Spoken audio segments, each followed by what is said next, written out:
ಈಗಾಗಲೇ ಯಾಕಂತಂದ್ರೆ ನಾವು ನಿನ್ನೆ ನಡೆದಂತ ಒಂದು ಪ್ರೆಸ್ ಮೀಟ್ ಅಲ್ಲಿ ನಾ ಹೇಳಿದ್ದೇನೆ. ಯಾಕಂತಂದ್ರೆ ನಮ್ಮ ಒಂದು ಜಾರಕಿಹೊಳಿ ಕುಟುಂಬದಲ್ಲಿರುವಂತಹ ಎಲ್ಲಾ ಜನಪ್ರತಿನಿಧಿಗಳು ಎಲ್ಲರೂ ಕೂಡ ಈ ತಮ್ಮ ಒಂದು ಚಾಲನಾ ಸಮಿತಿಗೆ ಸಂಪೂರ್ಣವಾದಂತಹ ಬೆಂಬಲವನ್ನು ಕೊಡ್ತಾರೆ ಅನ್ನುವಂತ ಮಾತನ್ನ ಅಲ್ಲಿ ಹೇಳಿದ್ದೇನೆ. ಅದೇ ಗಟ್ಟಿ ಮಾತನ್ನು ಇಲ್ಲಿಯೂ ಕೂಡ ಇವತ್ತು ಹೇಳಾಗುತ್ತೆ. ಈಗಾಗಲೇ ಯಾಕಂತಂದ್ರೆ ತಾವೆಲ್ಲ ನೋಡಿರ್ಬೋದು. ಯಾಕಂತಂದ್ರೆ ಬಾಲಚಂದ್ರಪ್ಪ ಅವರಾಯ್ತು, ರಮೇಶಪ್ಪ ಅವರಾಯ್ತು, ಲಖನಪ್ಪ ಅವರಾಯ್ತು, ಸತೀಶಪ್ಪ ಅವರಾಯ್ತು, ಪ್ರಿಯಾಂಕಾ ಆಗಿರ್ಬೋದು, ಎಲ್ಲರೂ ಕೂಡ ಸಿಎಂ ಅವರಿಗೆ ಮನವಿಯನ್ನು ಮಾಡ್ಕೊಂಡಿದ್ದಾರೆ. ನಮ್ ಗೋಕಾಕನ್ನ ಜಿಲ್ಲೆ ಕೇಂದ್ರ ಆಗಿ ತಾವು ಘೋಷಣೆ ಮಾಡ್ಬೇಕನ್ನೋಂತ ಮನವಿಯನ್ನು ಅವ್ರು ಮಾಡಿದಾರೆ. ಈಗಾಗಲೇ ಯಾಕಂತಂದ್ರೆ ಬಸಗೌಡ್ರು ಕಾಕ ಹೇಳಿದ್ರೆ ಯಾಕಂದ್ರೆ ಒಂದ್ ಸರ್ಕಾರನ ತೆಗೆದು ಒಂದ್ ಸರ್ಕಾರನ ತಂದಿದೆ. ಅದನ್ನ ಯಾವಾಗ ಮಾಡಿದಾರು? ತಮ್ಮೆಲ್ಲರ ಬೆಂಬಲ ಇದ್ದಾಗ ಮಾಡಿದಾರೆ. ಸೊ ಇದನ್ನು ಕಾರ್ಯ ಮಾಡ್ಬೇಕಾದ್ರೆ ತಮ್ಮೆಲ್ಲರ ಒಂದು ಗಟ್ಟಿಯಾಗಿರುವಂತ ಬೆಂಬಲ ನಮ್ಮ ಕುಟುಂಬದ ಜೊತೆ ಅಂದ್ರೆ ನಮ್ಮೆಲ್ಲ ಒಂದು ಈ ಒಂದು ಹೋರಾಟ ಸಮಿತಿ ಜೊತೆ ತಾವ್ ಇರ್ಬೇಕು. ಅಂದಾಗ ಒಂದು ಗಟ್ಟಿಯಾದಂತಹ ನಿರ್ಣಯ ನಾವೆಲ್ಲರೂ ಕೂಡಿ ಮಾಡಬಹುದು.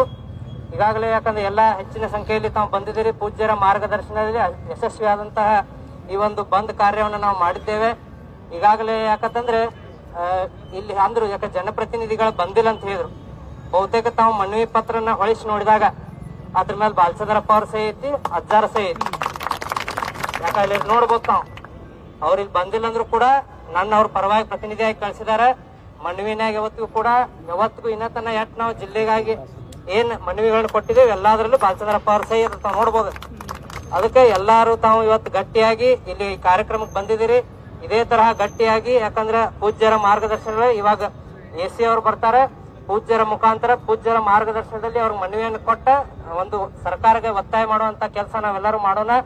ಮುಂದೆ ಪೂಜ್ಯರ ಒಂದು ಮಾರ್ಗದರ್ಶನದಲ್ಲಿ ಒಂದು ನಿಯೋಗನ್ನ ತಗೊಂಡು ಹೋಗಿ ಮುಖ್ಯಮಂತ್ರಿಗಳಿಗೆ ಒಂದು ಭೇಟಿಯಾಗುವಂತ ಒಂದು ಕೆಲಸವನ್ನು ಮಾಡೋಣ. ಎಲ್ಲರೂ ಗಟ್ಟಿಯಾಗಿ ನಾವು ನಿಂತಿದ್ದೇ ಆದ್ರೆ ಅತಿ ಶೀಘ್ರವಾಗಿ ಗೋಕಾಕನನ್ನ ಜಿಲ್ಲೆಯಾಗಿ ನಾವು ಘೋಷಣೆ ಮಾಡಿಸೋಲ್ಲಿ ಎಲ್ಲರೂ ಕೂಡ ಯಶಸ್ವಿ ಆಗ್ತೇವೆ ಅನ್ನುವಂತ ಮಾತನ್ನ ಈ ವೇದಿಕೆ ಮುಖಾಂತರ ತಮ್ಮನ್ನ ಹೇಳಕ್ ಬಯಸ್ತೇನೆ. ಅದ್ರ ಜೊತೆಗೆ ಯಾಕಂತಂದ್ರೆ ಈಗ ಇದೇ ಹೇಳಿದ್ರು, ಯಾಕ ಹೋರಾಟ ಮಾಡುವಂತ ಎಲ್ಲ ಹಿರಿಯರದಾರ. ಯಾಕ ಬಹುತೇಕ ಇನ್ನ ಜಿಲ್ಲಾ ಆದ್ರೆ ಅವ್ರಿಗೆ ಉಪಯೋಗ ಐತೋ ಇಲ್ಲ ಗೊತ್ತಿಲ್ಲ.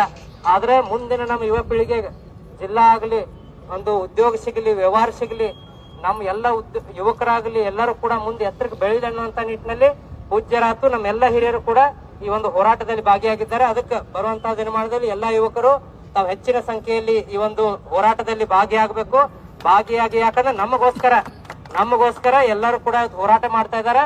ಅದಕ್ಕೆ ತಾವು ಎಲ್ಲರೂ ಮುಂಚೂಣಿಯಲ್ಲಿ ಬಂದು ಹೋರಾಟದಲ್ಲಿ ಭಾಗಿಯಾಗಬೇಕಂತ ಹೇಳಿ ನಾ ಈ ವೇದಿಕೆ ಮುಖಾಂತರ ತಮ್ಮಲ್ಲಿ ಮನವಿಯನ್ನು ಮಾಡ್ತೇನೆ. ಅದ್ರ ಜೊತೆಗೆ ಈ ಒಂದು ಕಾರ್ಯಕ್ರಮದಲ್ಲಿ ಎಲ್ಲಾ ನಮ್ಮ ಹಿರಿಯರು ಬಂದಿದ್ದೀರಿ, ಎಲ್ಲಾ ಸಂಘ ಸಂಸ್ಥೆಗಳು ತಾವೆಲ್ಲರೂ ಬೆಂಬಲ ಕೊಟ್ಟಿದ್ದೀರಿ.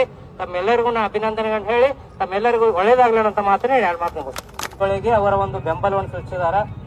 ಅದಕ್ಕೆ ಯಾಕ ಬರೀ ಒಂದ ತಾಸು ಬಂದ್ ಮಾಡ್ರಲ್ಲ, ಪೂರ್ಣ ದಿನ ಬಂದಿಟ್ಟು ಹೆಚ್ಚಿನ ಸಂಖ್ಯೆಯಲ್ಲಿ ಈ ಒಂದು ನಮ್ಮ ಚಳವಳಿಗೆ ಎಲ್ಲಾ ಸಾರ್ವಜನಿಕರು ಕೂಡ ಬೆಂಬಲವನ್ನು ಕೊಡಬೇಕಂತ